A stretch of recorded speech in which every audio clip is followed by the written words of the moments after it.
Hello friends, இன்றைக்கி நம்ம எப்படி ஈஸியாக 6 வகையான பஜ்ஜி பண்ணலான்றதை பார்ப்போம். என்னென்ன பஜ்ஜினா வாழைக்காய், வெங்காயம், அப்பளம், கத்திரிக்காய், மிளகாய், உருளைக்கிழங்கு.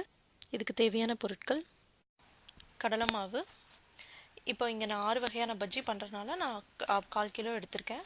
அரிசி மாவு முறுமுறுப்புக்காக, உப்பு, பேக்கிங் சோடா, சில்லி பவுடர், பெருங்காயம். இப்போ பஜ்ஜிக்கு ஏற்ற மாதிரி நம்ம காய்கறி எல்லாம் வெட்டிடலாம்.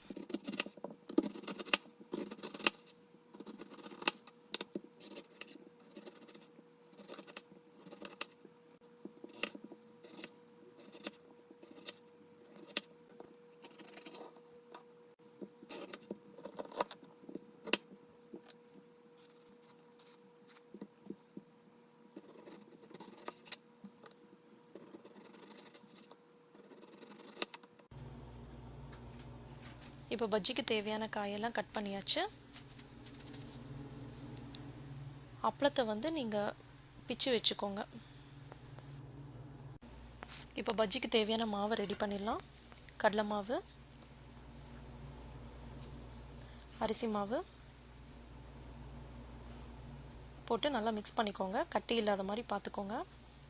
Soda, baking soda, chilli powder,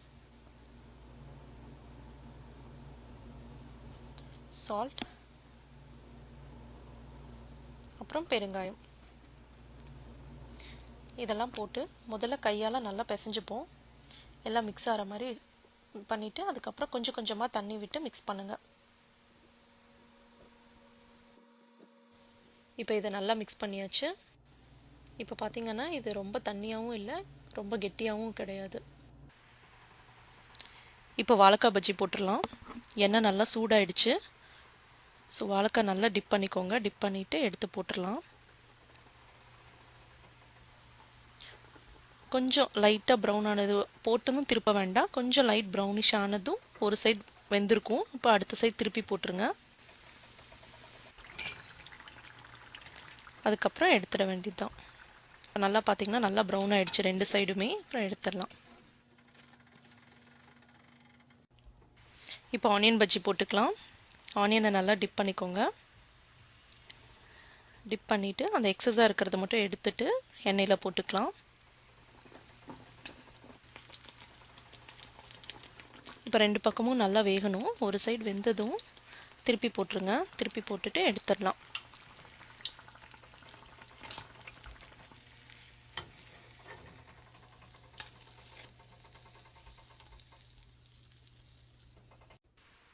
இப்போ அடுத்தது கத்திரிக்காய் பஜ்ஜி.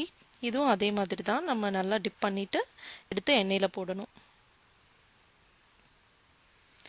எண்ணெயில் போட்டு ஒரு சைடு வெந்ததும் திருப்பி போட்டுருங்க.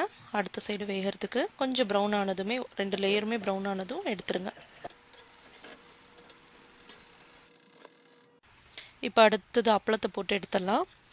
இது ரொம்ப லைட்டாக இருக்கும் அப்பளம். அதனால் எண்ணெய் இதில் மாவில் போட்டதும் உடஞ்சிராமல் பார்த்துக்கணும். கொஞ்சம் மெதுவாக போட்டு எடுத்தோன்னா உடையாமல் இருக்கும்.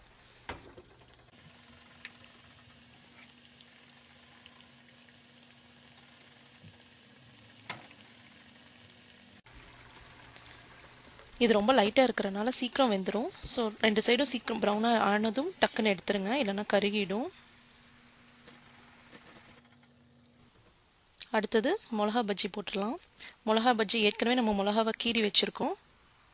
இதை ஒரு வேளை உங்களுக்கு பேன் சின்னதாக இருந்துச்சு அப்படின்னா பஜ்ஜி மிளகாவை கட் பண்ணிக்கோங்க ரெண்டாக. எனக்கு கொஞ்சம் பேன் கரெக்டாக இருக்கும் அப்படின்றனால தான் நான் முழுசாக மிளகா போட்டிருக்கேன். ரெண்டு சைடும் நல்லா வேகிற மாதிரி பார்த்துக்கோங்க. போட்டு எடுத்துடலாம். இப்போ கடைசியாக உருளைக்கிழங்கு பஜ்ஜி போட்டு எடுத்துடலாம். இதுவும் அதே மாதிரி தாங்க. நல்லா டிப் பண்ணிக்கோங்க. டிப் பண்ணிவிட்டு எக்ஸஸ் மாவை எடுத்துட்டு போட்டுடலாம் எண்ணெயில். ரெண்டு சைடும் நல்லா திருப்பி போட்டுக்கலாம். இப்போ பார்த்திங்கன்னா ரெண்டு சைடும் ப்ரௌன் ஆகிடுச்சு. எடுத்துடலாம். அவ்வளோதாங்க. ஈஸியாக எப்படி 6 வகையான பஜ்ஜி செய்யலான்னு பார்த்தோம். நீங்கள் ட்ரை பண்ணி பாருங்கள்.